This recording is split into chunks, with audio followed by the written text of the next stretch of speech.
বাইরে কি ভয়ঙ্কর বৃষ্টি পড়ছে, চারদিক মনে হয় ভেসে যাবে। তবে এই রকম বৃষ্টিতে কিন্তু ফসল ভালো হবে বলেই মনে হয়। তাহলে প্রজারা ঠিক মতন খাজনা দিতে পারবে, আদায় উসুল ভালোই হবে। আরে আগে তো ফসল হোক, গাছে কাঁঠাল না হতেই গোঁফে তেল দিতে কিন্তু আমি রাজি নই।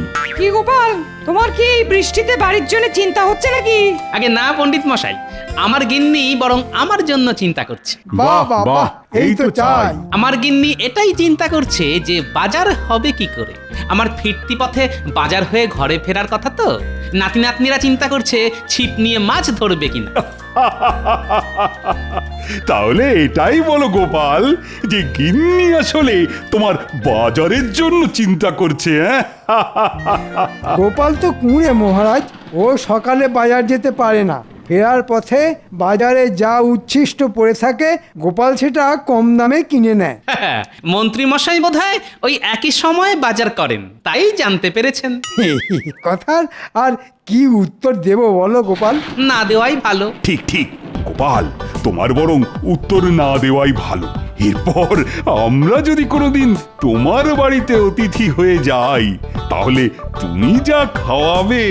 মাফ করবেন মহারাজ, গোপালের বাড়িতে গেলে আমি অন্তত কিছু খেতে পারবো না। বেশ বেশ, ওহে জ্যোতিষী, এই বলতে পারো বৃষ্টি কখন থামবে, যাতে গোপাল একটু ওই তাড়াতাড়ি বাজারে যেতে পারে।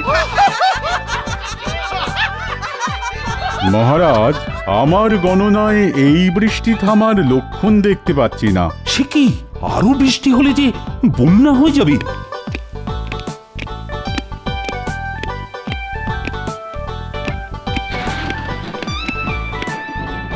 মহারাজের জয় হোক। একজন জাদুকর এসেছেন ভিন্ন দেশ থেকে। জাদুকর এই অসময়? হ্যাঁ, ঠিক আছে, পাঠিয়ে দাও পাঠিয়ে দাও।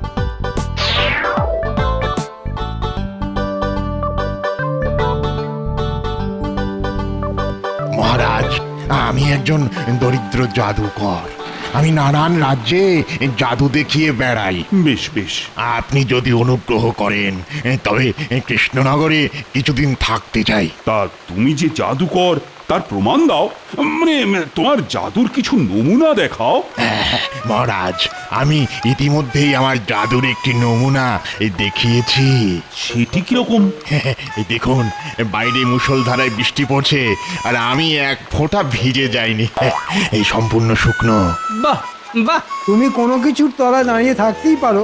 তুমি কি বলছো যে তুমি পথ দিয়ে হেঁটে এসেছো আর বৃষ্টির জল তোমার গায়ে পড়েনি? অনেকটা সেরকমই। বেশ বেশ বেশ, তা তোমার আরো কিছু নমুনা দেখাও জাদুকর। এবারে ভেলকি দেখাই। হ্যাঁ, লাগ লাগ লাগ লাগ লাগ লাগ লাগ লাগ লাগ ভেলকি লাগ।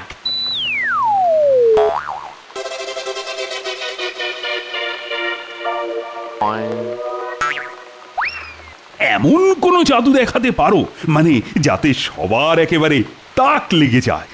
আমি আমার জাদু মন্ত্রে একটা মোহরকে দুটো করে দিতে পারি। যা বলছো ভেবে বলছো তো?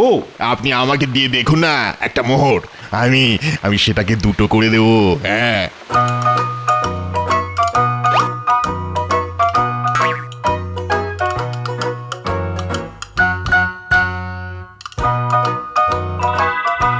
চমৎকার তোমার জাদু। তুমি কি সুন্দর একটা মোহরকে দুটো বানিয়ে দিলে। অসাধারণ, ধন্য ধন্য তুমি। আমি তোমাকে প্রস্তাব দিচ্ছি, তুমি আমার অতিথি নিবাসে কয়েকদিন থেকে আমার আতিথেয়তা গ্রহণ করো। আমাকে জাদুকরের থেকে এই মন্ত্র শিখতেই হবে, তাহলেই আমি আমার সমস্ত মোহর দ্বিগুণ করে ফেলবো। আচ্ছা জাদুকর, তাহলে তোমার মন্ত্র দিয়ে আমার রাজকোষের সব মোহর দ্বিগুণ করে ফেলা যাবে? ক্ষমা করবেন মহারাজ, গুরুদেবের আদেশে আমি মাত্র 50টি মুদ্রাই দ্বিগুণ করতে পারবো, তার বেশি নয়। আর কাউকে আমি এই মন্ত্র শেখাতেও পারবো না। তাহলে আমার জাদু শক্তি লোপ পেয়ে যাবে। ঠিক আছে ঠিক আছে, তুমি এখন আমাদের অতিথিশালায় বিশ্রাম নাও, আমাদের পরে আবার দেখা হবে। মহারাজ, আপনি কোনো চিন্তা করবেন না, জাদুকরের অতিথিশালায় থাকবার সমস্ত ব্যবস্থা আমি করছি। অতিথি আমাদের কাছে ভগবান, ওনার দেখাশোনা আমি নিজে করতে চাই।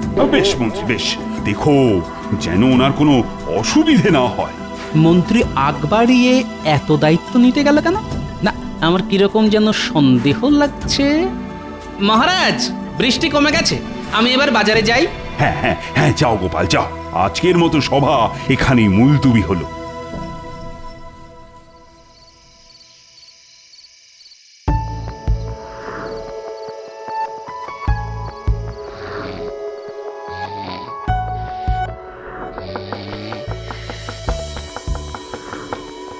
বেশ রাত হলো যে, দাঁড়ান, দরজা খুলছে। মন্ত্রী মশাই এত রাতে?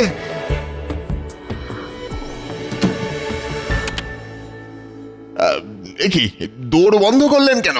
তোমার মোহর দ্বিগুণ করার মন্ত্রটা শিখিয়ে দিতে হবে। মাফ করবেন, ও আমি পারবো না। পারবো না বললে তো হবে না বাবু, তোমাকে বলতেই হবে। বদলে তুমি যা চাও তাই পাবে। মোহর, ধন সম্পত্তি, কি চাও? আমি আপনার মতো লোভী লোক নই মন্ত্রী মশাই, আমি দরিদ্র জাদুকর। কি বললে? আমি লোভী? আর তুমি কিসের লোভে এখানে এসে বসে আছো? আমি যা বুঝি না ভেবেছো? ভালো চাও তো আমাকে ওই মন্ত্র শিখিয়ে দাও, না হলে অন্য উপায় আমার জানা আছে। দেখুন, আপনার উপায় কি জানা আছে আমি জানি না, কিন্তু আমার পক্ষে সম্ভব নয়। তোমাকে আমি ঠিক সময় দেখে নেব। কাজটা কিন্তু ভালো করলে না, নিজের পায়ে নিজেই কুড়ুল মারলে।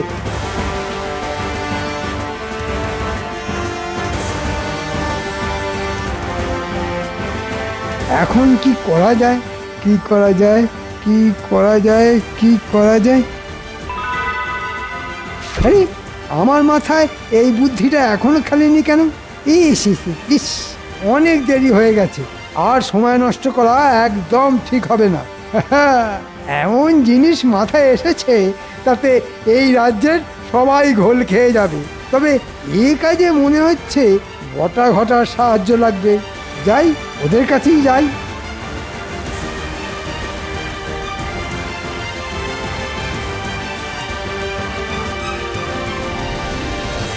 বলে ফেলুন মন্ত্রী মশাই, কি কাজ? একটা বড় দাও মারার সুযোগ এসেছে। আপনি তো বলেন প্রতিবার, কিন্তু আমরা তো ফেঁসে যাই। ফেঁসে যাস তোদের নিজের দোষে। এবারে কাজটা ঠিকঠাক করতে পারলে তোরা প্রচুর মোহর পাবি। ঠিক আছে, বলে ফেলুন কি করতে হবে। চুপ চুপ, দেয়ালেরও কান আছে, তাই আমি তোদের কানে কানে বলে দিচ্ছি কি করতে হবে।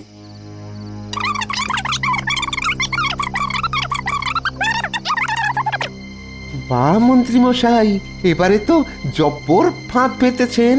হ্যাঁ, দারুণ মন্ত্রী মশাই, দারুণ। এ কাজ করতে আমাদের কোনো অসুবিধা নেই, কিন্তু আমরা যেন ঠিক মতো ভাগ পাই।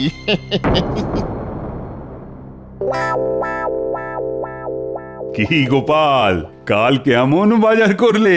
কি আর বলবো মহারাজ, বাজারে কিছুই পেলাম না। আমার নাতনি পুঁটি ওই ছিপ ফেলে কতগুলি পুঁটি মাছ ধরেছে, ওই তাই দিয়েই রাতের রান্না হলো। যদিও গিন্নি বেশ গজগজ করছিল। ও গিন্নিরা একটু গজগজ করেই। মহারাজ, জাদুকর কেমন আছেন? তাই তো, কথায় কথায় জাদুকরের কথাই জিজ্ঞাসা করা হয়নি। মন্ত্রী, তুমি বলো, তুমি বলো। মহারাজ, কাল রাতে আমি জাদুকরের নিবাসে গেছিলাম। আমি তাকে বললাম যে আমার রাজ্যের শ্রীবৃদ্ধির জন্য আপনাকে কোষাগারের সমস্ত মোহর দ্বিগুণ করতেই হবে। তা কি বললো সে?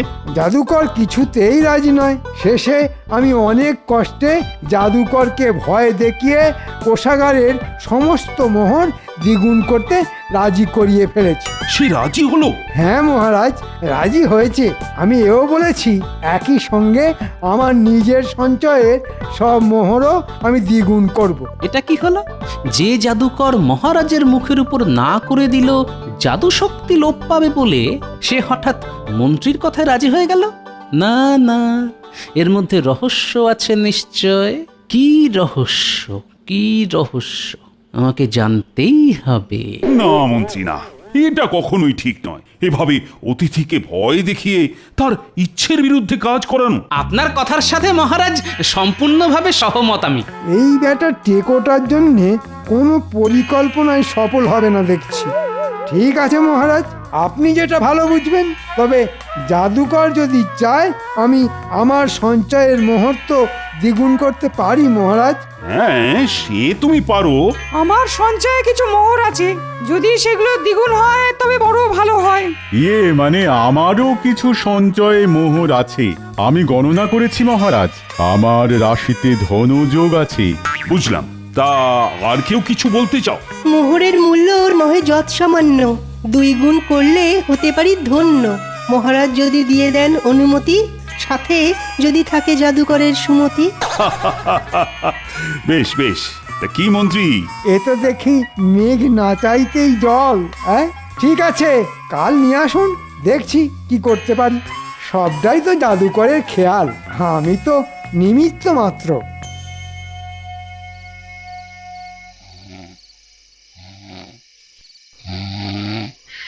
যা, তোরা ঢোক। জাদুকর বেশি চিৎকার না করলেই হলো, কিন্তু জাদুবিদ্যায় যদি অদৃশ্য হয়ে যায়। না না না, হ্যাঁ, এই তো কি জাদুকর, এখন কি করবে তুমি?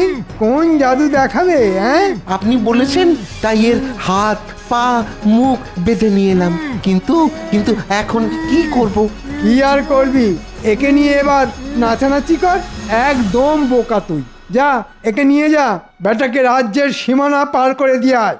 অবুঝুক, মন্ত্রীকে চটানোর ফল কি হয়।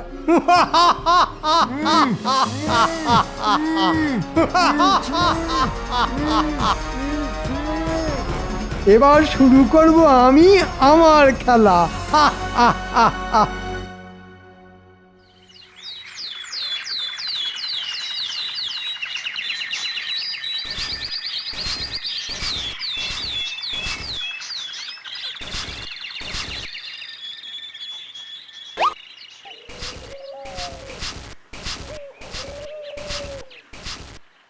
যা ভেবেছি সেটা সত্যি কি না এই মোহরই তার প্রমাণ দেবে। তাই এই মোহরটাতে একটা বিশেষ চিহ্ন দিয়ে দিলাম। না, এবার রাজবাড়িতে যেতে হয়। গিন্নি, আমি এবার আসি। এসো এসো, তোমার হাতে ওটা কি? মোহর গো, মোহর। হ্যাঁ গো, শুনলাম কোনো এক জাদুকর এসেছে, সে নাকি সবার ধন দ্বিগুণ করে দেবে বলেছে। মিছে কথায় কান দিতে নেই, বুঝলে? মিছে কথা? কি ভেবেছে তুমি? আমাকে বোকা বানাচ্ছ? তোমার হাতে মোহর কেন তা আমি বুঝি না। আমার যত শাড়ি আছে সব তোমাকে দ্বিগুণ করে দিতে হবে, এই বলে দিলাম। কি আশ্চর্য, তোমাকে কে বললো জাদুকর একটা শাড়িকে 2টো শাড়ি করে দিচ্ছে? কি বিপদ! বলি এখন যেতে দাও দেখি, এরপর তো শুনবো ঘটি বাটি সব নাকি দ্বিগুণ হয়ে যাবে। যত সব।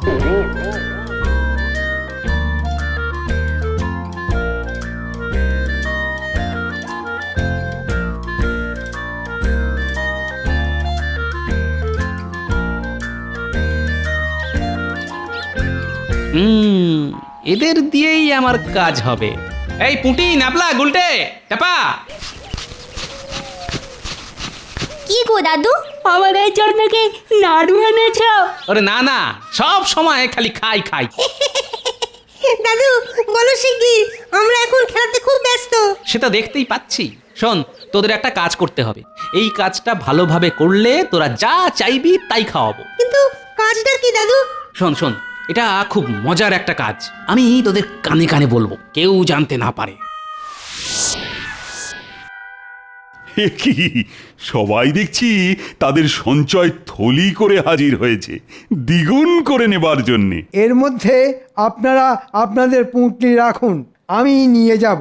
সবার মোহর দ্বিগুণ করে ফিরে আসছি। গোপাল, তা তুমি কিছু দ্বিগুণ করবে না? হ্যাঁ, এনেছি মহারাজ। সবাই যখন করছে তখন এক যাত্রায় আর পৃথক ফল হবে কেন বলুন? বাহ বাহ, বেশ বেশ। গোপালও দেখছি আমার ফাঁদে পা দিল। কিন্তু কিন্তু গোপাল, তোমার থলি কোথায়? আমার থলির যে দরকার নেই, কারণ আমার কাছে এই একটি মোহর আছে। গোপালের কাছে মাত্র একটি মোহর?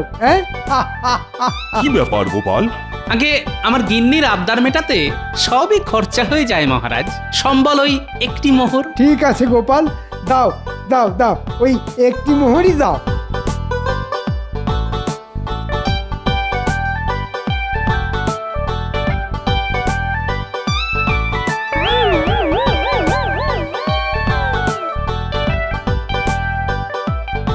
সবাই অপেক্ষা করো, জাদুকর তার ঘরে অন্য কাউকে যেতে নিষেধ করেছেন। মহারাজ, প্রকৃতির ডাক এসেছে, আমাকে একটু বেরোতে হবে মহারাজ। হ্যাঁ হ্যাঁ হ্যাঁ, বেশ যাও যাও যাও গোপাল যাও।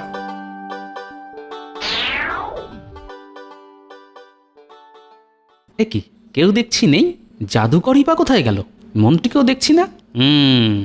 যা ধরেছি মনে হয় তাই। আমাদের মোহর সব দ্বিগুণ হচ্ছে। আমি অবশ্য এতে বিজ্ঞানের কোনো ব্যাখ্যা খুঁজে পাইনি, কিন্তু তাও সঞ্চয়ের মোহর দিলাম। দ্বিগুণ হলে ক্ষতি কি?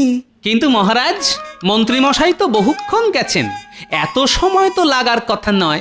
সবকিছু নিয়ে পালিয়ে গেল নাকি? ওরে বাবা, আমি যে সব দিয়ে দিলাম, এখন কি করি? গোপালের মাত্র একটা মোহর, আর সবার এত মোহর, তাই মনে হয় গোপালের মাথা কিছুটা বিগড়ে গেছে। ওই দেখি দেখি আমার পুটলি।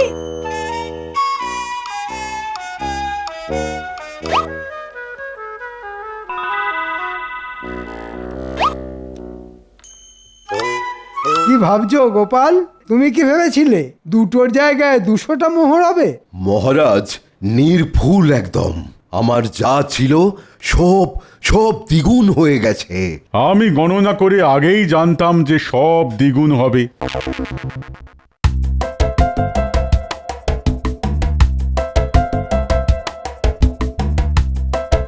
আমি যে চিহ্ন দেওয়া মোহর দিয়েছিলাম সেটা আসেনি, তার মানে আসলটা গায়েব। শ্যাকরা বলল এগুলো নকল মোহর, তার মানে আর সংশয় নেই। যা করার এবার আমাকেই করতে হবে। দাদু, তোমার কথা মতো মন্ত্রীমশাইকে আড়াল থেকে পিছু নিয়েছিলাম। সে কি রে, মন্ত্রী রাজসভা থেকে অতিথিশালায় না গিয়ে মোহর নিয়ে সোজা বাড়ি? হ্যাঁ, তারপর খালি হাতে জঙ্গলের মধ্যে পুরো বাড়ি। দাদু, তারপর আমরা দেখলাম মন্ত্রীমশাই ওই পোড়া বাড়ির ভিতর থেকে একটা মোহর ভর্তি বাক্স নিয়ে বেরিয়ে এলো। বেরিয়ে যাওয়ার আগে বটা বটাকে বলছিলেন তিনি নাকি অনেক রাজ্যবাসীকে ঠকিয়েছেন, এরপর নাকি আরো ঠকাবেন। দাদু, ওই ঘরে বেশ অনেক কটা মোহরের ঘোড়া ছিল গো, আমরা তো দেখেই হাঁ হয়ে গেছি। বেশ বেশ, আচ্ছা তোরা এই পোড়ো বাড়িটা চিনতে পারবি তো? হ্যাঁ দাদু। ঠিক আছে, কাল রাতে তোরা আমার সঙ্গে যাবি। কি সবাইকে বেশ খুশি দেখছি। মন্ত্রীর দয়ায় দ্বিগুণ জাদু মোহর পেয়ে আমরা বেশ ভালো মন্দ খাচ্ছি, বলো? আরো একটা খুশির খবর আছে, আগামীকাল তোমাদের রানী মায়ের জন্মদিন, আর সেই উপলক্ষে সবার ভুরিভোজের ব্যবস্থার পাশাপাশি রাজ্যের সমস্ত প্রজাদের রানী নিজের হাতে একটি করে স্বর্ণমোহর বিতরণ করবেন। সাধু সাধু সাধু।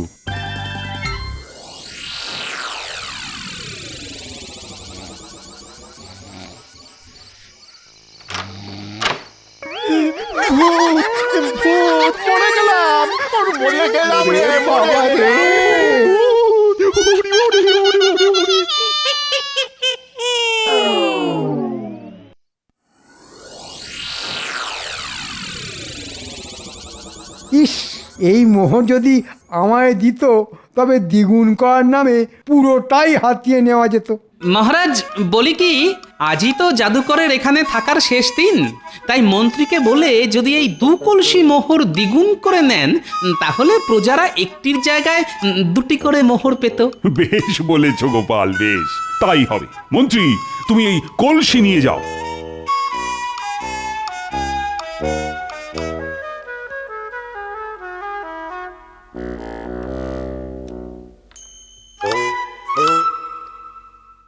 মহারাজ, বাইরে বেশ কিছু গ্রামবাসী জড়ো হয়েছে। ওদের অপেক্ষা করতে বলো, রানী একটু পরেই বিতরণ শুরু করবেন। ওরা অভিযোগ জানাতে এসেছে মহারাজ। সে কি, ওদের পাঠাও পাঠাও।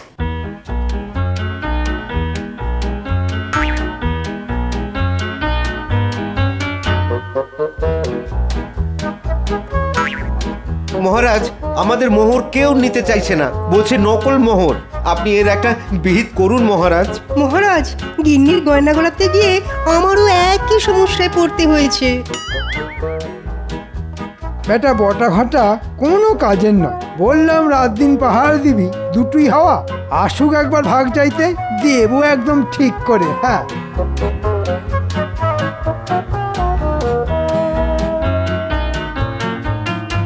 এসব কি শুনছি মন্ত্রী? রাজ্যের সব মোহর নাকি নকল? যা ফেসে গেলাম নাকি? আপনি কিছু ভাববেন না, আমি আছি তো, সব ঠিক করে দেব। আপনি বরং রানীমাকে ডাকুন। ঠিকই তো জাদুকরের সঙ্গে থেকে মন্ত্রী মশাইও বোধহয় জাদুবিদ্যা শিখেছেন। তুমি এসব কি বুঝবে গোপাল? এ হলো জাদুর মায়াজাল।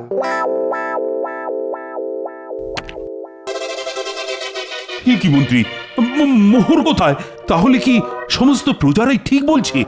কি তবে ওই জাদুকরের মায়াজাল? এ মায়াজাল নয়, এ হলো মন্ত্রীর মোহজাল। ওই দেখুন। এই তো মন্ত্রী আমাদের লোভ দেখিয়ে পাপ কাজ করায়। একটা মোহরও আমাদের কপালে জুটলো না। না মানে ভুল হয়ে গেছে মহারাজ, ভুল হয়ে গেছে। আসলে জাদুকর মোহর দ্বিগুণ করার মন্ত্র শেখায়নি বলে তাকে রাতের অন্ধকারে সরিয়ে দিয়ে মন্ত্রী রাজসভায় জাদুকরের রাজি হওয়ার গল্প দিয়ে মোহর হাতাতে থাকে। হ্যাঁ, আসল মোহর প্যাকে পুরে তার বদলে নকল মোহর ফেরত দেয়। আর এই কাজে সাহায্য করে বটা ঘটা। আমার প্রথমেই সন্দেহ হওয়ায় আমি একটাই মোহর দিই, তাও বিশেষ চিহ্ন দিয়ে। সেটা ফিরে না আসতেই বুঝি এ হলো মন্ত্রীর মোহজাল। আর মন্ত্রীর উপর নজর রেখে সকল মোহরের আস্থানার সন্ধান দেয় আমার এই ছোট্ট বন্ধুরা। বাহ বাহ, চমৎকার! রাতেই ভূত সেজে সেখানে হানা দিয়ে নকল মোহর সরিয়ে নুড়ি পাথর পুড়ে দিই, আর তাতেই কেল্লা ফতে। ধন্য তুমি গোপাল, ধন্য তোমার নাতি নাতনি। আমি ঘোষণা করছি পুরস্কার গোপাল ও গোপালের নাতি নাতনিদের জন্য।